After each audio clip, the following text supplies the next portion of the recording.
مساء الفل. النهارده ماتش الزمالك وفيوتشر اسوريو. الناس كلها بتقول الماتش جامد وماتش قوي، اول اختبار رسمي قوي لاسوريو. ممكن ما يكونش كده خالص، انا شايف ممكن ما يكونش موضوع سهل خالص. الفرقتين ما عندهمش دوافع. احنا خلاص الفرقتين ولا هياخدوا دوري ولا هينزلوا من اول 4 مراكز، خلاص هم تاهلوا الكونفدراليه. الماتش تحصيل حاصل.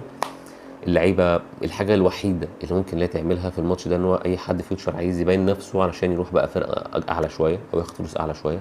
غير كده مفيش اي حاجه تحصل.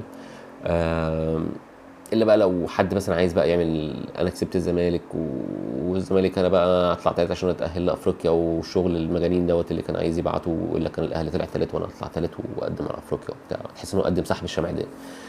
المهم الماتش ممكن ما يبقاش صعب ولا حاجه، والماتش ممكن يبقى هادي، ممكن الماتش يبقى سلس خالص، فمحدش يقعد يقول ان احنا ده اول ماتش صعب لاسوريو ونقيمه بعديه. يعني لا، اول ماتش صعب لاسوريو وهيتقيم بعديه هو ماتش الاهلي.